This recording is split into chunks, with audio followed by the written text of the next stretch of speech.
마가복음 9장 1절 같이 읽습니다. 또 그들에게 이르시되 내가 진실로 너희에게 이르노니 여기 서 있는 사람 중에는 죽기 전에 하나님의 나라가 권능으로 임하는 것을 볼 자들도 있느니라 하시니라. 아멘. 오늘 강의 제목은 예수님의 변형이 되겠습니다.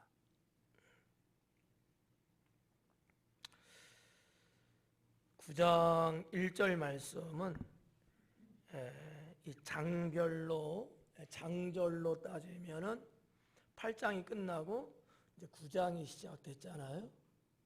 근데 내용적으로는 8장에 이어지는 그런 것이라고 보시면 훨씬 더 이해하는 데 쉬울 거예요. 8장이 38절로 끝난 게 아니고 39절 같은 9장 1절이다라는 거죠. 내용상 그렇다는 거예요. 근데 아무튼 성경 장절을 이렇게 구별하는 학자들은 9장 1절로 이렇게 끊었어요. 이유는 모르겠고,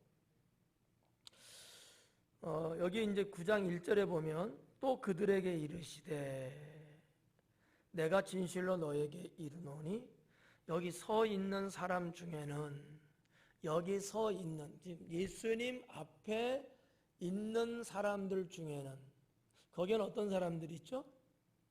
예수님 제자들 그리고 백성들도 있었어요. 그 수가 얼마나 많이 있는지는 모르지만 아무튼 우리가 8장 마지막 부분을 쭉 보면서 거기엔 따르는 무리들도 있었다라고 하셨거든요. 그런 걸 놓고 봤을 때 9장에서 말하는 예수님 말씀, 여기 서 있는 사람, 제자뿐만 아니고 일반 백성들도 같이 섞여 있는 거죠. 그들 중에는 죽기 전에, 그러니까 당신들이 죽기 전에 하나님 나라가 권능으로 임하는 것을 볼 자들도 있느니라, 이렇게 말씀한 거거든요. 이 9장 1절에서 말씀하고 있는 내용은 중요한 게 이제 하나예요. 하나님 나라가 임한다는 사건이거든요. 자, 그러면 하나님 나라가 임하는 것, 언제 임할까? 아무도 모르죠. 근데 우리가 성경적으로 볼 때에 세상이 종말이 온 후에 주님의 재림이 임한다, 이렇게 돼 있다는 거죠. 그리고 유대인들에게 있어서는 우리 하나님의 이 통치하심, 즉 재림을 통하여 영광 받으시고 이런 다스리시는 이런 것들에 대한 아주 원시적이고 근본적인 소망이 있어요. 더군다나 지금 이스라엘이라고 하는 이 유대인들에게는 그게 뭐 종교적이든 정치적이든 아니면 생활의 삶에 있어서든 지금은 상당히 피곤하고 힘든 상황이거든요. 자유가 없고 어려운 상황이기 때문에 그 이전 시대에서부터 쭉 유대인들에게는 희망 중에 희망이라면 우리 하나님의 도래하심, 우리 하나님이 이 땅에 오셔서 우리를 구원하시고 나라를 회복시켜 주시는, 이게 이제 유대인들의 희망 중에 희망이었다는 거죠. 근데 지금 예수님은 그걸 말하고 있는 거예요. 하나님 나라가 임하는 데 권능으로 임하는 것을 여기 있는 너희들 중에 볼 사람도 있다. 그러면 거기 모여있는 사람들은 앞으로 살면 몇 년을 더 살까요? 그게 뭐 갓난아기 응애 하고 태어났어도 뭐 살아야 100년? 그렇겠죠?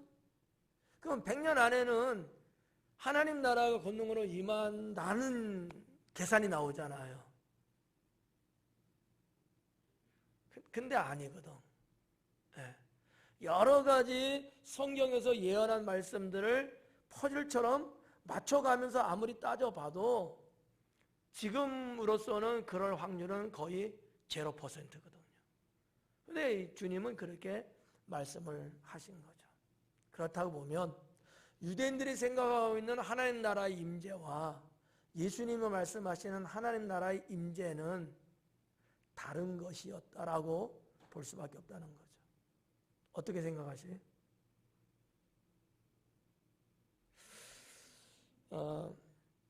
그럼 왜 예수님께서 지금 이때에 이 말씀을 하셨나라고 보면 8장 38절 거기에 지금 이 세대가 어떻다고 그랬어요? 음란하고 죄 많은 세대라고 그랬거든요.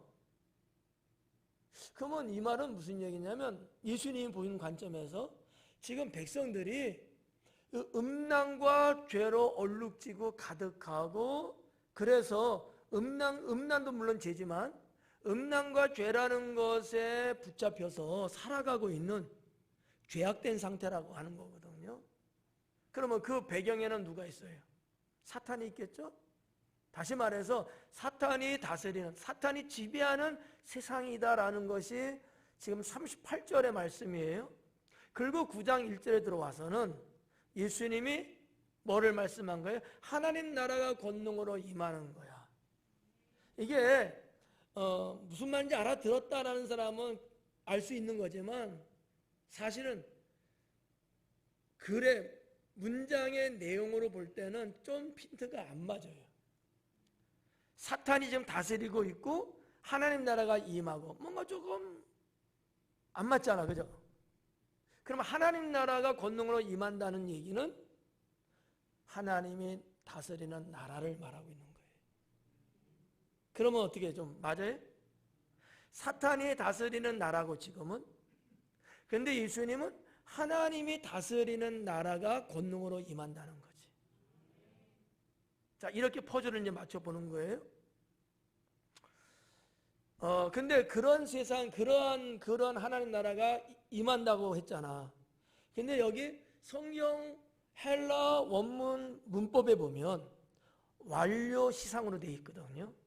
무슨 얘기냐면 하나님 나라가 임했다라고 하는 거예요. 근데 너희들 중에는 볼 자가 있느니라고 그랬다고 또. 이게 헷갈리는 거야. 이거를 곰곰이 보지 않으면 헷갈릴 필요는 없어요. 그냥 다 올패스 아멘이거든. 근데 자세히 들여다보고 무슨 말씀일까 연구를 하다 보면은 뭔가 좀 안 맞는 듯한 부분들이 이렇게 이제 있는 거죠. 그러면 우리가 이 문제를 풀기 위해서 해결해야 될 문제는 하나예요. 예수님이 말씀하는 하나님 나라는 뭐냐 도대체? 라는 거죠. 하나님 나라가 권능으로 임하면 이거거든요. 너희들 중에는 그것을 볼 자도 있다라는 거고 예수님 말씀의 의도 속에는 그 안에 메시지적으로는 사탄이 다스리는 지배하는 나라가 되다 보니까 너희들이 이렇게 수없이 많은 죄를 짓고 있다. 근데 하나님 나라가 권능으로 임해서 하나님이 다스리는 나라가 된다면 그 죄악에서 자유함을 얻고 구원의 반열에 들어가게 되는 거죠. 근데 예수님이 이 땅에 오신 근본적인 목적은 바로 거기에 있는 거죠. 네. 이런 여러 가지 내용을 좀 더 넓은 의미에서 전체를 보면 이게 앞뒤가 이제 맞는 거예요. 자, 근데 하나 더 치고 들어가서 한번 말씀드릴게요. 주님이 말씀하시는 하나님 나라가 권능으로 임한다는 이것은 뭐를 놓고 하신 말씀이겠느냐라고 하는 거거든요. 첫째는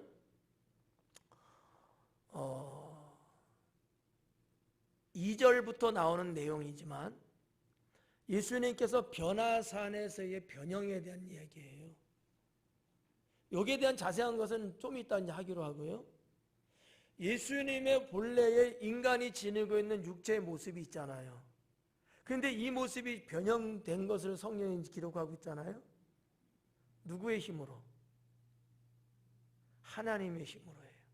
다시 말해서 하나님 나라가 권능으로 임함으로 인해서 그러한 모습의 변형. 그건 뭐를 의미하냐? 지금 하나님이 임재하셨고 지금 지배하고 있다고 하는 거거든요. 그런 의미에서 일반 성도님들은 이런 거 모르고 따지지도 않아요. 모르니까 안 따지기도 하고 알 필요도 없다고 생각할 거예요. 그런데 성경에서 주님이 하시는 말씀을 보다 더 깊이 넓게, 우리 송 집사님 기도하시면서 그런 표현했는데, 정말 그러한 성경적 지식을 갖기를 원하고 그 지식이 자기 신앙으로 연결되기를 원한다면 몰라도 되는 건 아니고 알수록 좋다고 하는 거죠.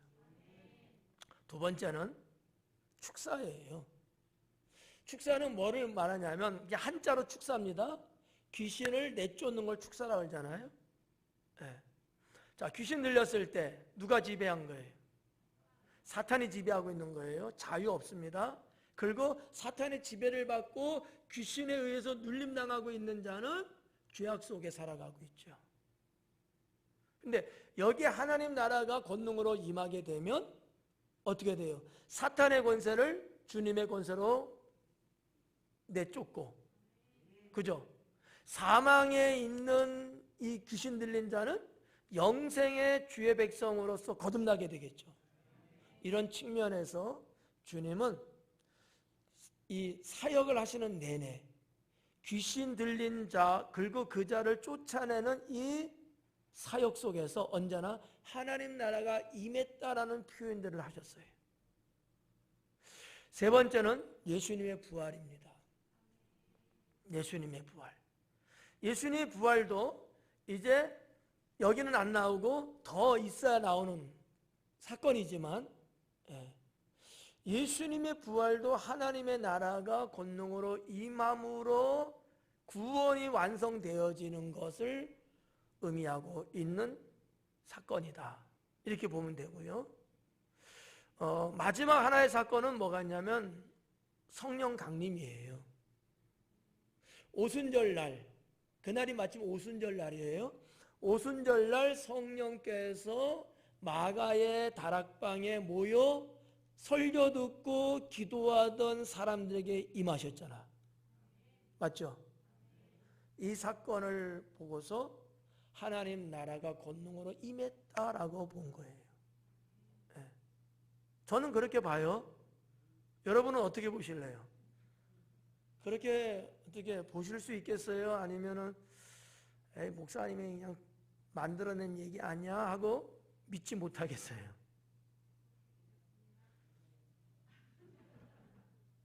나는 이래서 불쌍한 거야. 진리를 외쳐도 안 믿는 것 같아.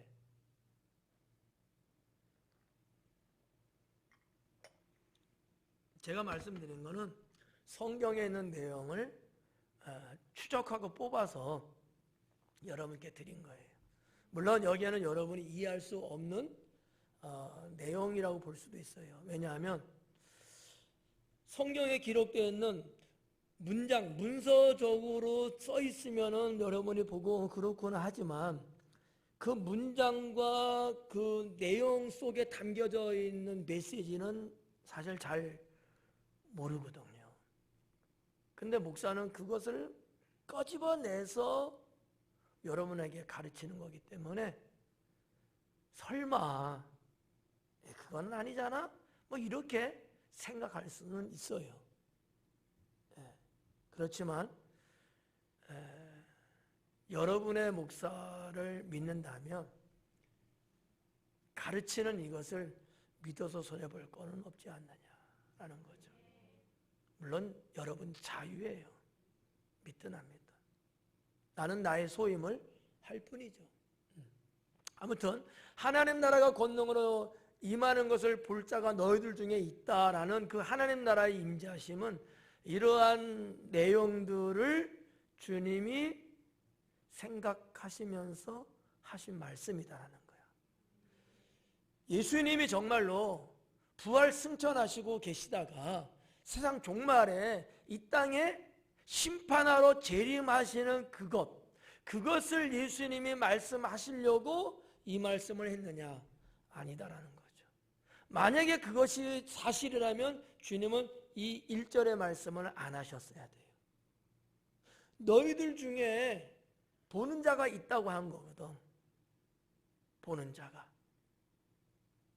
지금 2000년 지났지만 없잖아요. 그러면 거짓이거든요. 우리는 지금 거짓된 성경을 지금 갖고 있는 거야. 어떤 걸 선택하실래요? 여러분이 거짓된 성경을 지금 가지고 하나님 말씀이라고 믿으실래요?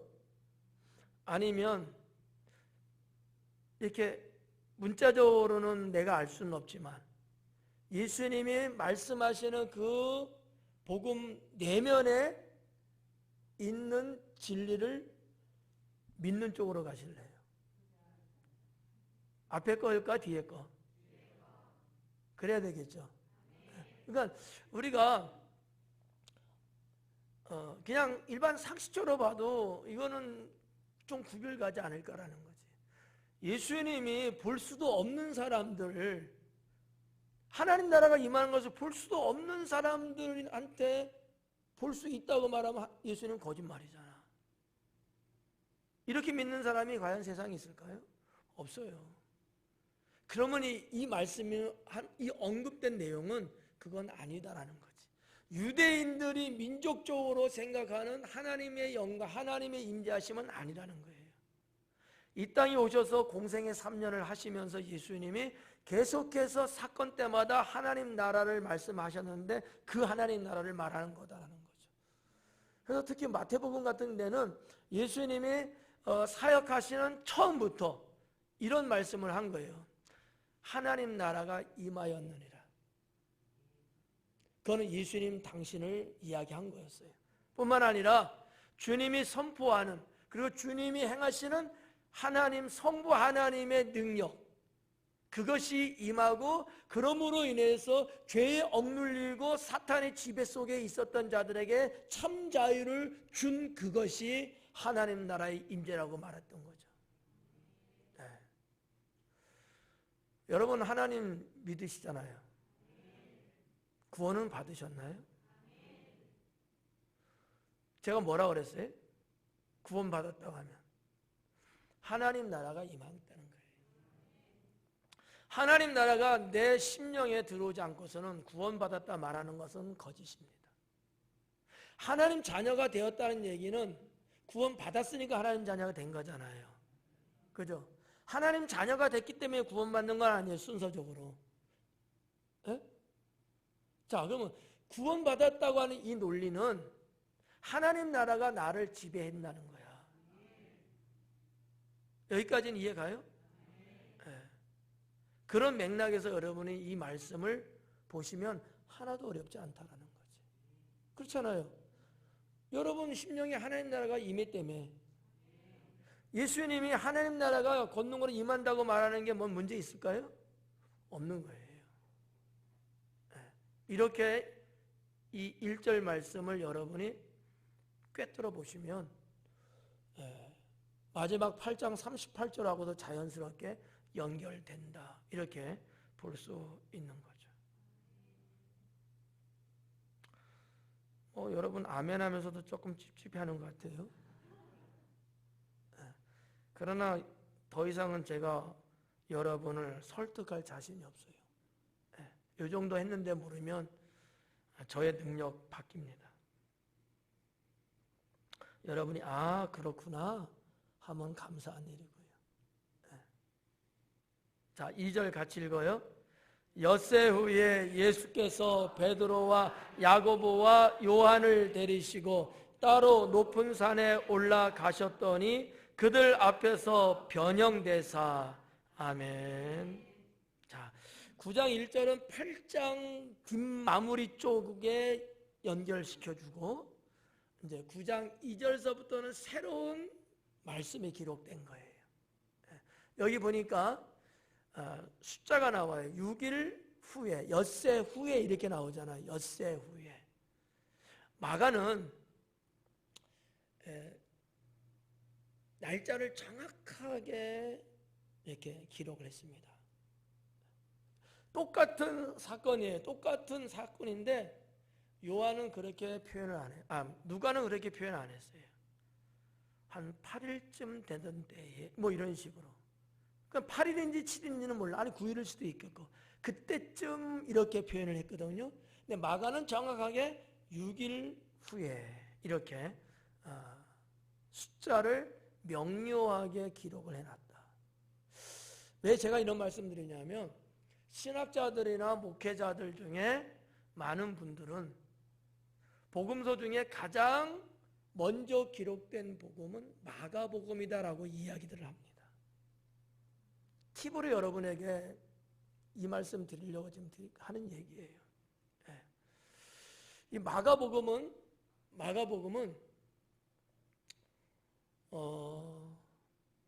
마가가 기록한 것은 분명한데, 그런데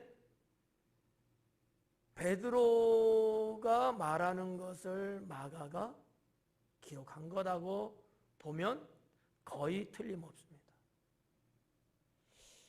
마가가 누구예요?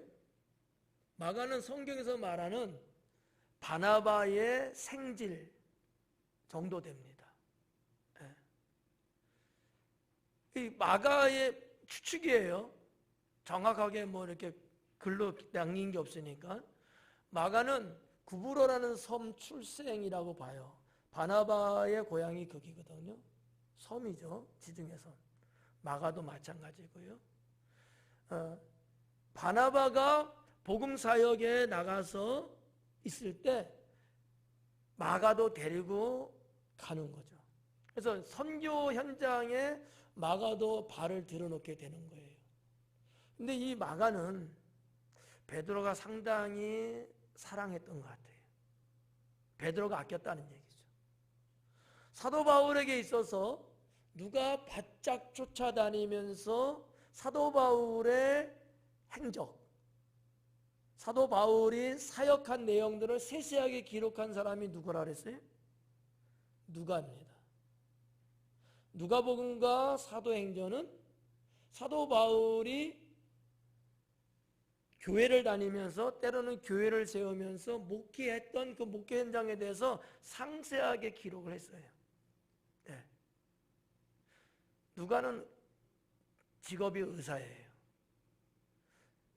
그런 것처럼 마가는 베드로가, 누가는 바울이, 마가는 베드로가 사랑했던 아마 애지자 정도 됐을 거예요, 아마. 근데 이제 사실상 이 마가복음은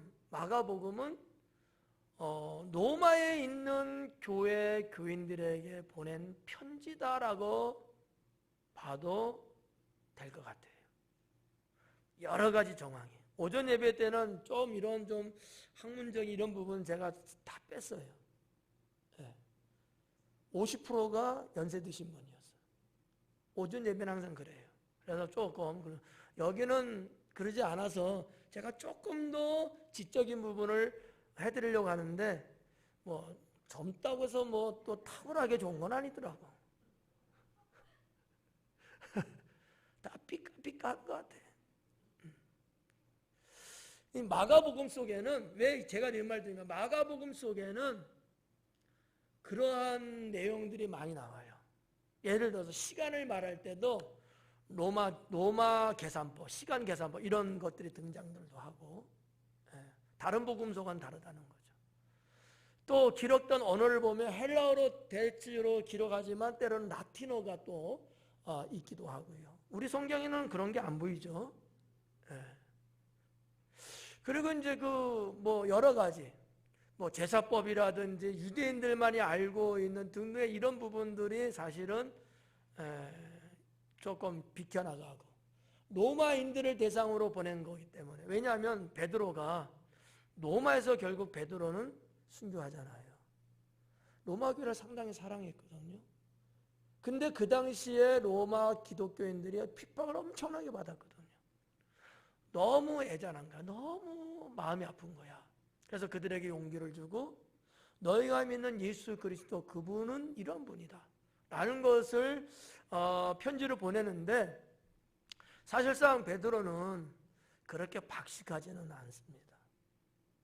베드로 집안이 그래도 배를 가지고 있는 선주 집안이기 때문에 부유함은 맞아요. 부자인 건 맞는데 공부로 따지면 뭐 그다지 뭐 공부를 많이 한다든지 그러지는 않은 것 같아요.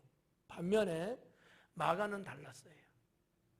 마가도 뭐 억만장자까지는 아닐지라도 마가 안에도 아마 부자였을 거다라고 보는 거죠. 왜냐하면 오순절날 성령이 임하실 때 그 장소가 마가의 집이었거든요. 마가의 집. 근데 몇 명 정도가 모였대요? 120명 정도가 모였다는 거야. 그러면 대략적으로 우리 사이즈가 우리 요 정도 된다고 봐도 돼요. 요 정도. 그러면 옛날 고대 사회에 보통 가정, 가옥의 사이즈 크기가 어느 정도냐, 뭐 다 다를 수는 있지만 보편적으로 한 4m, 5m 정도 하고 4m, 5m 정도? 그러면 한 20제곱미터, 약 6평 정도밖에 안 돼요. 근데 마가의 집은 그것도 다락방이야. 네. 사이즈가 이렇게 커요. 보통 사람은 가질 수 없는 집이에요. 부자만이 가질 수 있는. 더군다나 그 집이 위치한 장소가 우리나라로 말하면 강남 3구 같은 거야. 여러분 강남 그런 데는 보통 50억 정도 합니다. 네. 전세가 20억대예요. 30억. 우리는 3억이면 다 사. 그러니까 이게 예를 여러분 쉽게 해드리려고 지금 말씀드리는 거야. 그렇게 어마어마한 가옥, 단층도 아니고 2층, 3층은 모르겠지만 아무튼 다락방 사이즈가 그 정도니까 어느 정도 되죠. 부자인 거야. 근데다가 마가는 언어가 좀 능통했던 것 같아요. 그러니까 베드로는 히브리어, 아람어는 쓸 줄은 알지만 아람어가 히브리어보다도 더 먼저 있는 언어고 히브리어가 아람어라고 하는 큰 굴레 안에 있는 언어예요. 그러니까 더 원조는 아람어인 거예요. 아람어. 네, 셈족어가 있지만 역사적으로 쭉 갈 때 보면 이렇게 쭉 내려 올라가 보면은 이 아람이라는 데서 사실은 언어가 형성되고 이것이 히브리인들이 사용한 언어거든요. 단지 그 이후에 아브라함이 하란 갈대아 우르 아버지부터 출발해서 하란에서 가나안 땅 들어오면서 저들은 히브리인이다라는 말하고 그들이 사용했던 언어, 어떻게 보면 아람어예요. 왜? 하란이 아람이었거든. 네. 시간 없는데 별걸 다 해준다. 네. 자, 아무튼 이 마가는 말이죠, 언어를 몇 개 정도 했던 것 같아. 히브리어, 아람어는 기본이고요, 헬라어를 했고요, 라틴어도 했던 것 같아요. 헬라어는 그리스, 고전 그리스어가 헬라어예요. 라틴어는 로마 언어가 라틴어예요. 그러면 그리스어는 로마 언어보다도 앞섰어요. 주전 300년부터 주 300년까지 약 600년 동안 그리스 문화가 찬란하게 문화를 형성했던 시기거든요. 로마어는 그런 그리스어라고 하는 넓은 그 가운데서 이 이탈리아 반도 속에서 형성된 언어거든요. 새끼 언어죠, 어떻게 보면. 근데 마가는 이런 언어들을 했다는 거지. 그래서 베드로가 말을 하고 그럴 때 그거를 로마 교회는 어떤 언어를 쓸까? 그리스어도 알겠지만 로마어 자기들의 언어를 쓰거든요. 아람어를 듣고 로마어로 표기할 수 있는 거지. 헬라어로 쓸 수도 있고요. 그러니까 이 마가는 그 정도로 박식했다고 보는 거죠.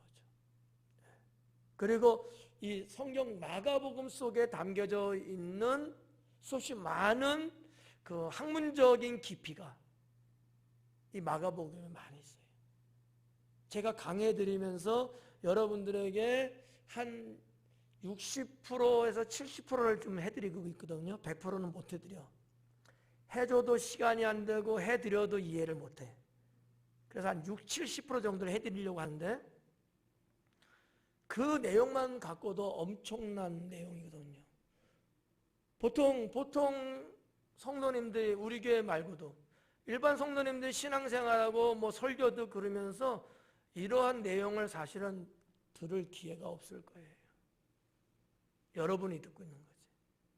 그러니까 우리 성경에는 그냥 평범한 내용인 것 같지만 단어 하나하나 구와 절과 문장 속에 보석처럼 박혀있는 메시지들이 많이 있는 거예요.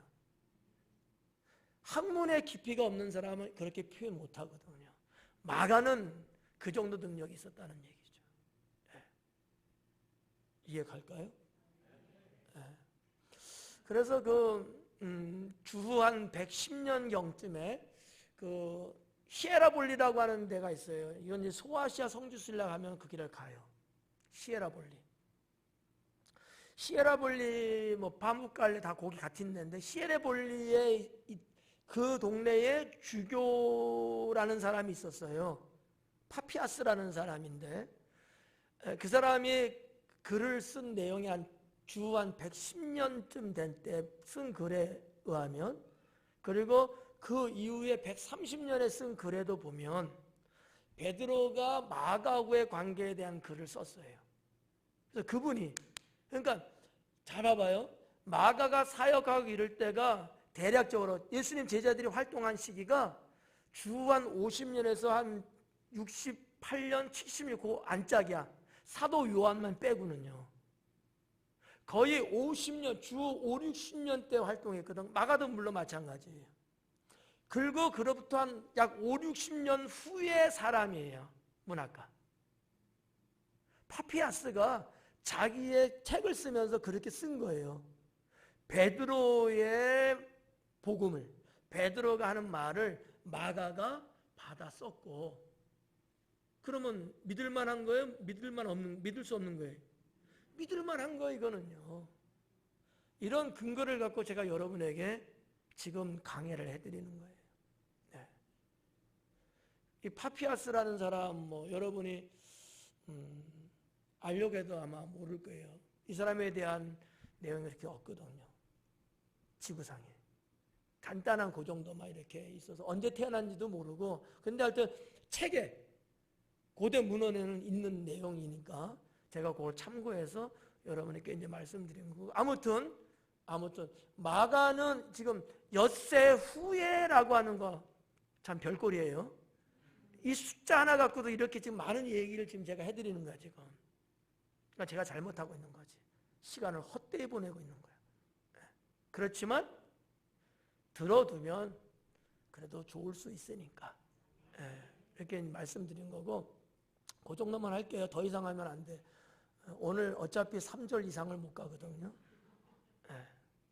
3절로 지금 다 하는지는 몰라요. 자, 그렇게 하여튼 보고, 자, 엿새 후에 예수님께서 베드로와 야고보와 요한을 데리시고, 빅3예요. 그죠? 예수님이 제자들 중에 이 3명, 수제자라고 우리가 보통 말하잖아요. 꼭 중요할 때는 이 3명만 딱 뽑아서 주님이 움직였어요. 그러면 이 사건도 아마 중요했기 때문에 예수님이 3명만 데려가지 않았을까라고 추측할 수 있고요. 자, 데리고 따로 높은 산에 올라가시더니, 지도 좀 띄워줘요. 따로 높은 산에 올라갔다는 거야. 그러면 산에 오르기 전 밑에 나머지 제자들 놔두고 3명의 제자들을 따로 데리고 높은 산에 올라갔다는 거죠. 높은 산이라고 마가는 콕 찍어서 지금 이야기하고 있는 거죠. 지금 보는 데는 다볼산일 거예요. 사진을 전체적인 거, 전체 지도를 보여줘요. 전체 지도 좀 더 넓게. 됐어요. 갈릴리 호수 있죠. 갈릴리 호수에서 남서쪽 방향에 저기 지금 다볼산이 있어요. 저기는 평야들이 다볼산 주변에는 평야들이 쭉 있어요. 물론 거기에 뭐 에발산도 있고 뭐 있긴 있는데 그래도 어느 정도 평야지대를 이루고 있어갖고 사진 보여줘요. 그래갖고 그냥 탁 보면 확 보여버려. 저 다볼산을 가리는 게 없어. 아파트도 없고, 네. 그렇죠. 환하게 보이죠. 마치 우리나라 무덤같이 말이죠. 저 주변 봐봐요. 다 낮잖아요. 저 다볼산이 산의 높이가 588m예요. 상당히 높죠. 아미산 얼마나 그랬어요? 349m. 그러니까 아미산보다도 높은 거야. 예. 훤해요. 성지순례 가게 되면 저 다볼산을 갈 수도 있고 안 갈 수도 있어. 왜? 가이드 마음이니까. 예. 근데 저기는 이제 걸어서는 안 가고요. 물론 갈 수도 있는데 보통 이제 성지순례 가면 차 타고 올라갑니다. 예. 기념교회도 있고 그런데 지금 여기서 많은 신학자들과 목회자들 중에는 예수님이 변화된 그 산, 따로 높은 산에 올라갔잖아. 그 산을 저 다볼산이라고들 이야기를 해요. 그런데 반론도 있어요. 다볼산이 아니고 헬몬산 좀 보여줘요. 헬몬산은 여러분 지난번에 보셨죠? 사진만 보여주셔요.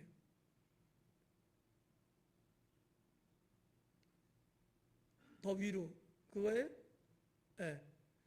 저게 헬몬산이죠. 만년설인데 저희가 몇 메타라 그랬어요? 2814m. 백두산보다 높다 그랬죠? 네. 저기라고 볼 수도 있는 거야. 저는 50대 50이야. 다볼산일 수도 있고 헬몬산일 수도 있다. 왜? 어디에서 명료하게 이 산이라고 말한 데가 없어요.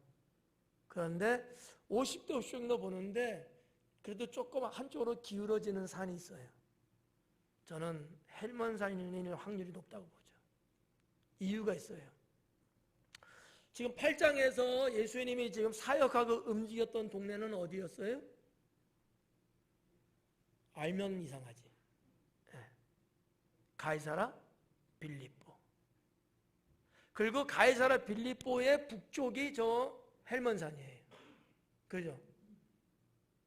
근데 저 가이사라 빌립보라는 데서 이쪽 다볼산까지는 거리도 상당히 멀지만 물론 뭐 엿새 후니까 시간적으로는 돼요.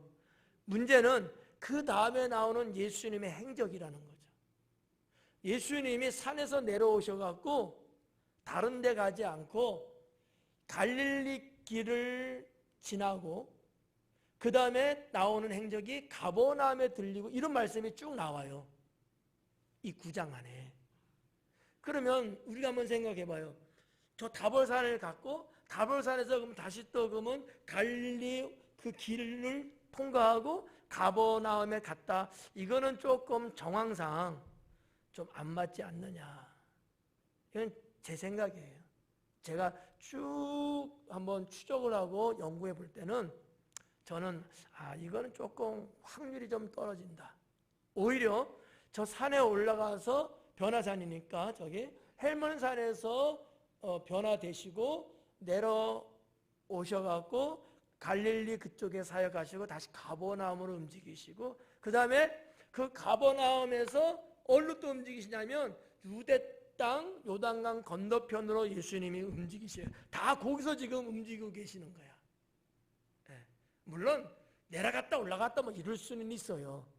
그렇지만 특별한 경우 아니면 예수님의 사역은 그러지 않았다는 거죠. 하여튼 뭐 이런 정도로 봤을 때 다볼산보다는 헬몬산이 더 맞지 않을까. 뭐 중요한 건 아니에요. 근데 아무튼 아직까지는 뭐 가이드나 뭐 등등의 이런 데서는 다볼산이라고 보고 그래서 예수님이 변화된 곳 해갖고 저 다볼산들을 이야기를 합니다. 그거 갖고 여러분 집에 가서 싸우면 안 돼요. 네. 자, 이렇게 한번 보고 그러면 왜 예수님은 산에 올라가셨냐라는 거지. 왜 예수님은 가끔씩 산에 올라가셨을까? 크게 이유는 두 가지 정도로 축소할 수 있어요. 하나는 중요한 일을 두고서는 산에 올라가서 기도하시더라는 거죠. 중요할 때는. 그렇죠. 또 하나는 우리 예수님께서도 기도를 하시고 뭔가 좀 쉬시고 그래야 되는데 그럴 때는 이렇게 산으로 자리를 옮기시더라고요. 그러지 않고 밑에 있을 때는 이 사람들 때문에 쉴 시간도 없고 너무 힘들고 바빠요. 그래서 이러한 문제 때문에 주님이 때로는 산으로 가서 한적한 곳에 나아가서 뭐 이렇게 하시는 거예요. 다른 데는 일반 무리들도 막 쫓아오고 그러는데 이렇게 높은 산에 산으로 가실 때는 다 무리들이 안 쫓아간다는 거지. 그런 것 때문에 아마 주님이 가셨는데 오늘 이 사건은 그냥 중요한 뭔가 일이 터질 게 있었던 것 같아요. 이미 다 알고 있는 얘기지만 예수님의 변화에 대한 얘기죠. 자, 한번 2절, 아직 2절 안 끝났어요. 높은 산에 올라가셨더니 그들 앞에서 변형되사 그래요. 그들 앞에서 변형되사. 여기서 말하는 그들은 누구예요? 세 명이야. 베드로, 야고보, 요한. 그죠? 세 명만 데리고 올라갔는데 그들 앞에서 예수님의 모습이 변형됐다는 거야. 이 변형됐다라고 번역된 원어의 단어는 뭐냐면 본질적인 이것이 변형됐다는 거야. 그러니까 완전히 바뀌었다라는 얘기죠. 그런 의미예요. 뭐 좀 달라졌네? 뭐 옷 하나 걸쳤네? 이 정도의 변형이 아니고 예수님의 모습 자체가 변형됐다는 거예요. 그런 의미의 단어를 마가는 썼다라는 얘기죠. 마가가 알겠어요? 베드로는 그 현장에 있었기 때문에 그 말을 로마 교회의 편지를 쓰면서 말하는 것을 마가가 기록을 한 거지. 이제 그런 의미의 변형이에요. 그냥 단순하게 분장하고 나오셨나? 이런 변형이 아니라는 거예요. 이 변형의 모습 이거를 여러분들이 한 번쯤은 그냥 머릿속에 기억해 두는 것도 좋다. 왜냐하면 여러분 우리들도 저나 여러분도 그렇게 바뀌어야 되거든요. 겉모습만 바뀌어서 되겠어요? 아니거든요. 근데 겉모습만 바꿔서 하나님 믿는 사람들이 많거든요. 예수님이 요한복음에서 사도 요한이 요한복음을 기록할 때 뭐를 언급했어요? 중생이라는 단어를 썼거든요. 예수님이 하신 말씀에 거듭나지 아니하면 거듭남에 대한 말씀을 했어요. 그거를 요한이 썼잖아요. 거듭남이라는 것은 이 옷만 바꿔 입어서 다른 옷 가져와 자켓을 다른 거 입었다고 이 거듭남이 아니잖아. 완전히 본질적인 문제가 바뀐 거거든요. 그런 그 깊이에 있는 말씀이 이 단어 속에 있는 거라는 거죠. 변형이라는 건 그런 거예요. 자, 변형 대사. 그 옷이 광채가 나며 세상에서 빨래하는 자가 3절이다. 같이 읽어요. 시작. 그 옷이 광채가 나며 세상에서 빨래하는 자가 그렇게 희게 할 수 없을 만큼 매우 희어졌더라. 아멘. 자, 3절에는 예수님의 옷을 보니까 광채가 나고 있더라는 얘기야. 광채가. 반짝이 붙인 거 아니고. 제자들이 예수님을 딱 봤는데 막 옷에서 광채가 엄청나게 나고 있는 거예요. 제가 오전 예배 때는 햇살이 이렇게 들어와 갖고 제가 예를 드렸는데 지금은 아무것도 없어서 뭐 할 수는 없고.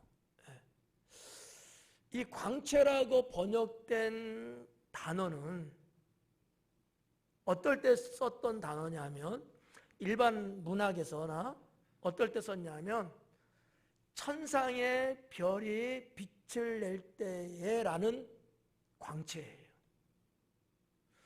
여러분 여기 전기불 보면 광채가 말하기는 좀 그렇잖아.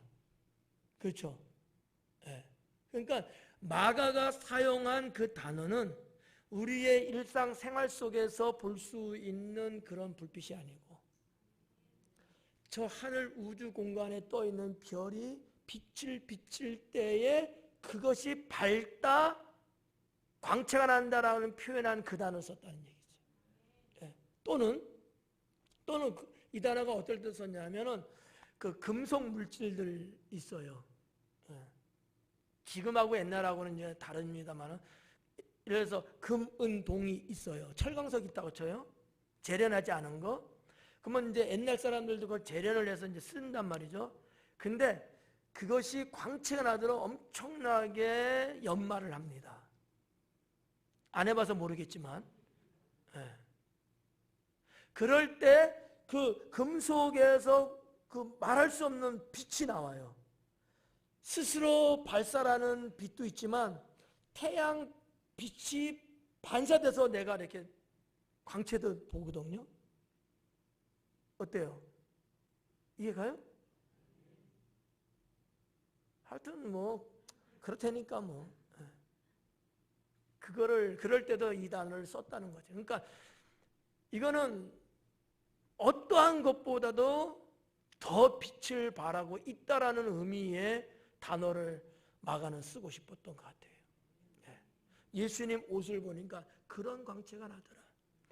성경에 보면 동방의 박사들이 별을 보고 뭔가 연구했잖아요. 그 사람들은 둘 중에 하나예요. 천문학자 아니면 점성술사입니다. 점성술사는요, 별을 보고 점치는 사람들이거든요. 네. 근데 어쨌든 공통분모는 뭐예요? 별을 본다는 거야. 별을 보고 뭔가. 천문학자들도 별을 보고. 근데 하늘에 떠 있는 수없이 많은 별들, 날마다 별을 보는 거예요. 한 번도 그런 광채를 내는 별을 못 봤는데 그날만은 빛을 발하는 어마어마한 광채의 별을 보게 된 거죠. 그리고 그들의 머릿속에 스치고 지나가는 게 뭐냐? 이 땅에 위대한 왕이 태어날 징조구나. 이렇게 본 거예요. 그리고 그들은 저 중동의 시작, 지금의 이라크 정도 아니면 이란 정도 되는 거기서 그 별을 따라가는 거잖아요. 그냥 별처럼 봤으면은 가다가 그 별을 잊어버릴 수 있지. 근데 유난히 빛을 비치는 별입니다. 잃어버릴 수가 없죠. 계속 별을 쫓아가는 거 아니겠어요? 우리도 여기서 하늘에 별 뜬 거 보면은 비행기가 막 지나가는 게 보여. 여러분 비행기 쫓아가면 안 돼요? 그런 것처럼 이분들이 육안으로 볼 때에 별이 막 움직이는 거예요. 그러니까 박사들은 그걸 보고 갔다는 거 아닙니까? 이런 광채. 이거를 이제 말씀하고 있는 건데 그런 광채가 났다. 또 구약성경에 보면 어떤 내용이 나와요? 누구한테서 이런 광채가 났다고 했을까요? 모세스. 그죠? 시내산에 올라가 40주야 하나님을 만나고 내려왔을 때 거기에 사람들이 모세를 봤는데 얼굴이 광채로 하얘지고. 그럼 왜 다들 이렇게 광채가 나지? 하나님을 만난 거예요. 오늘 말씀으로 보면 하나님이 임하신 거예요. 네. 여러분들도 하나님이 여러분 심령 안에 임하시면 광채가 나. 네. 어디 한번 보자. 광채가 쫙 나나? 안 나네. 일명 우리들이 보통 말하는 거 하나님 은혜 받았다라고 했을 때 은혜 받은 사람의 모습이 어때요? 그죠? 다르죠? 환해지죠? 면접은 그럴 때 가서 봐야 돼. 그러면 붙는 거야. 그러니까 우리가 그냥 우리 일상적인 거로 보면은 하나님 은혜 받았다. 하나님이 임하셨다. 주의 성령이 내 안에 오셨다. 뭐 여러 가지 이제 표현을 하는데 그게 다 뭐예요? 하나님의 임재하십니다. 그럼 이렇게 달라져. 사람이 달라 보여. 정말 후광이 있을 만큼 뭔가 말로 표현하기는 어렵지만 사람이 옛날의 사람이 아닌 거야. 그런 일이 정말 있어요. 지금 예수님의 변형에 대해서 지금 마가는 그렇게 기록하고 있다는 거죠. 세상에서 빨래하는 자가, 빨래 얘기가 나와요. 빨래하는 자가 그렇게 희귀할 수 없을 만큼. 요즘은 무슨 말인지 이거 이해가 안 가.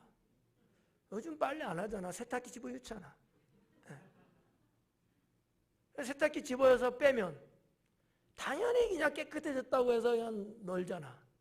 옛날에는 안 그랬어요. 우리 부모님 세대.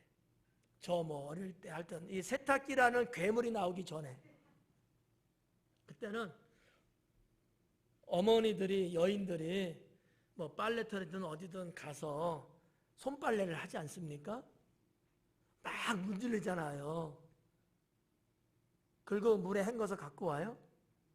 어때요? 안 해봐서 모르는구나 다들.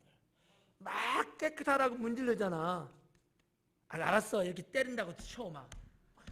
어쨌든 거기까지만 하잖아요. 그리고 이 빨래가 하얘졌는지 확인을 하죠. 우리 어머니는 그러더라고. 빨래 하시고 손빨래 하시고 이렇게 들춰보고 막 이러면서 하얘졌나 깨끗해졌나 확인을 하시더라고. 우리 엄마만 그랬죠? 여러분의 어머니는 안 그랬지? 다 그랬을 거야 아마. 옛날 분들은 대부분 아마 그랬을 거예요. 그 얘기를 하고 있는 거야 지금. 2000년 전에 예수님 당시에 여인들도 이렇게 빨래를 했어요. 그 시대의 지금 문화를 지금 이야기하고 있는 거야. 세상에서 빨래하는 자가 그렇게 희귀할 수 없을 만큼 하얗게 하려고 계속 문지르고 살펴보고 또 문지르고 살펴보고 이러는데 그들이 그렇게 한다 할지라도 할 수 없을 만큼 매우 희어졌더라. 그러니까 여기서 못못 없을 만큼이라는 이 단어를 사용하는 경우는 어느 때냐면 천상적인 것이다라는 것을 시사할 때 사용하는 단어예요. 이 정도 하면 알아들을래나? 천상적인 것, 무슨 얘기냐면 이 세상에서는 그 어떤 것도 그렇게 희어질 수 없다 이거예요. 천상적인 거야. 하늘, 이 세상 아니고 하늘에서 천국에서나 가능한 것이다는 얘기지.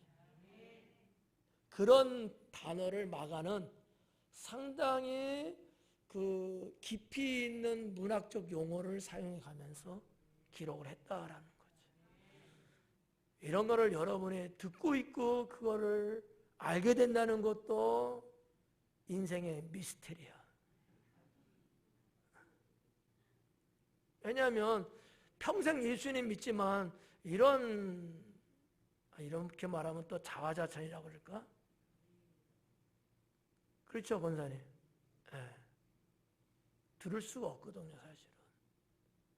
그러니까 우리끼리 하는 거라서 바보들의 잔치는 맞는데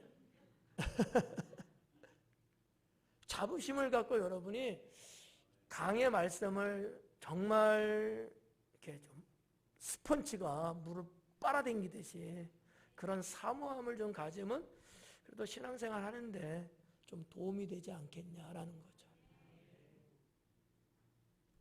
저 목회 그만둘 때까지는 이 마가복음 다시 강의 안 합니다. 할 수가 없어요. 여기까지 돌아오지가 않아. 시간적으로. 지금도 봐봐. 1시간 강의인데 석절밖에 못 하잖아요. 그러니까 제가 살아있을 때 제가 가지고 있는 성경적 지식을 다 빨아먹으셔야 돼요, 여러분이.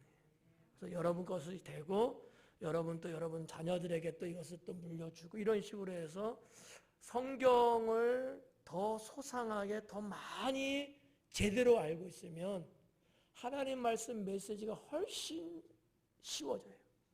예. 그리고 세상 사람들이 말하는 무슨 뭐 공상이다, 소설이다, 뭐 만들어낸 거다, 신화다 그렇게 보지 않게 되는 거죠. 얼마나 과학적이고 문학적이고 생활적이고 정말 얼마나 이 성경의 말씀이 고도의 능력 있고 실력 있는 말씀이라는 것을 알게 되는 거죠. 무식한 사람들이 그걸 몰라서 괜히 큰 소리 치고 뭐라 그러는 거지. 정말 학문적인 그 석학들은 말이죠. 성경의 위대함을 다 인정하거든요. 그래서 공부 많이 한 석학들은요. 기독교 신앙 없어도요. 성경책을 갖고 있어요. 그만큼. 세상에서 제일 많이 인쇄돼서 나간 것이 성경이잖아요. 우리 믿는 사람만 쓴다면 그러지 못할 거예요. 그러지 않는 사람들마저도 그냥 폼으로 갖고 있을지라도 자기의 서재에는 성경책 한 권 정도는 비치해 놓는 것이 공부하는 사람들의 기본 태도다라고 하는 정도로. 네. 자, 그래서 여기 3절까지, 3절까지 우리가 봤습니다. 오늘 대망을 품고 13절까지 하려고 했었는데 꿈이었어요. 3절, 1절, 2절, 3절 말씀 여러분들이 그렇구나. 제가 뭘 바라겠어요. 여러분한테 그냥 그렇구나. 이런 말씀들이 이 성경 속에 있구나. 그렇게 그 정도만 해도 여러분들이 받아들이면 좋죠. 네, 여기까지 하도록 하겠습니다. 기도합니다.